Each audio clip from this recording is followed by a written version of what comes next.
इतनी सारी हमारी महिलाएं लोग आई हैं। अच्छा, किसको किसको लगता है कि मुझे राम जी जैसे पति मिले, जरा हाथ उठा के बताइए। थोड़ा कैमरा वाले भैया उधर भी फोकस कर लीजिए। सभी लोग देखिए कितने प्यार से हाथ उठाए। किसको किसको लगता है कि राम जी जैसे पति मिले हैं मुझे? सब कुछ आता है। वाह, पहली बार मैं देख रही हूँ कितना प्राउड के साथ हाथ उठाया जा रहा है। वाह, क्या बात है, अच्छी बात है, बहुत खुश नसीब है आप लोग। और सब लोग यही चाहते हैं कि मुझे राम जी जैसे पति मिले। ऐसे एक भक्तजन बाबा के दरबार में जब जाती है तो कहती कि बाबा, जब से सावन आया है तब से मैं हर सोमवारी का व्रत रखी हूँ आपके लिए। मुझे भी राम जी जैसे पति चाहिए, शिव जी जैसे पति चाहिए। कहा ताड़ी कि सासु चाहे माये जैसा, जय हो जय हो, आते वाला छोटे भाई जैसा। देखिए, ये चाह हर लड़की के दिल में होला, हर एक औरत के दिल में होला कि सासु चाहे माये जैसा, आते वाला छोटे भाई जैसा। होखे जब बियाह बाबा, कि होखे जब बियाह बाबा, कि राम जी के जैसन चाहे, राम जी के जैसन चाहे हमारो दुल्हा बाबा। राम जी के जैसन चाहे हमारो दुल्हा बाबा, राम जी के जैसन चाहे हमारो दुल्हा बाबा, राम जी के जैसन चाहे हमारो दुल्हा बाबा। सासु चाहे माये जैसन, देवरा छोट भाई जैसन। सासु चाहे माये जैसन, देवरा छोट भाई जैसन, होखे जब बियाह बाबा। अच्छा, हमारी महिलाएं जिसको जिसको राम जी जैसे पति मिले हैं, सभी को खुश है ना आप लोग? पीछे वाले लोग नहीं उठा रहे हैं, लग रहा है उनको रावण मिल गया इसीलिए नहीं उठा रहे हैं। आप लोग बहुत अच्छे हैं।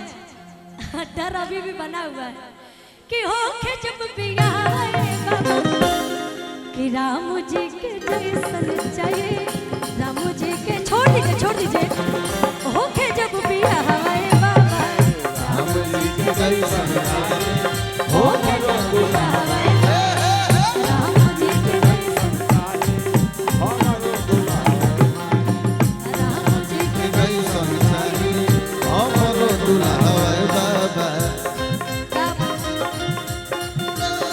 गइला भोला हो, काके ऐसन मंदिया भोला, गइला भोला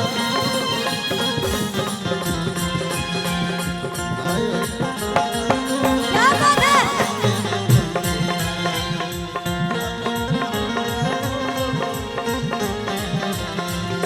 इसके जैसन चाहे हमारा दुल्हा बाबा।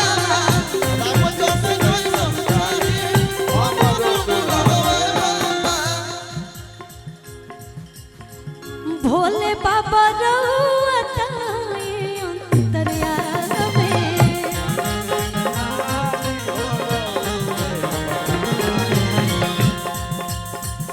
दुखिया के दुख दूर कर देत बानी। कर देत बानी हो, कर देत बानी। सासु चाहे माये जैसन, देवरा छोट भाई जैसन। सासु चाहे माये जैसन, देवरा छोट भाई जैसन। अरे होखे जब बियाह बाबा। जय हो जय ये हो। हमारे कुछ चाचा जी लोग हैं, दादाजी लोग हैं। भक्ति करने का भाव सबका अलग अलग होता है। माँ तो एक ही होती है, बाबा एक ही होते हैं, लेकिन भाव सबकी अलग अलग होती है भक्ति करने की। हमारे चाचा जी हैं, तब से झूम रहे हैं भजन में, बहुत आनंद आ रहा है। नहीं बोलिए, ये ठीक है। अब वहाँ पे आप कोई बात नहीं बोलिए। इस उम्र में इतना उमंग है, सीखना चाहिए लोगों को इनसे। कोई नहीं बोलेगा, आप बिल्कुल, आपको करना है तो आप वही करिए। क्या बात है कि होखे जब बियाह बाबा, राम जी के जैसन चाहिए हमारो दुल्हा बाबा। राम जी के जैसन चाहे हमारो दुल्हा बाबा। राम जी के जैसन चाहिए हमारो दुल्हा बाबा।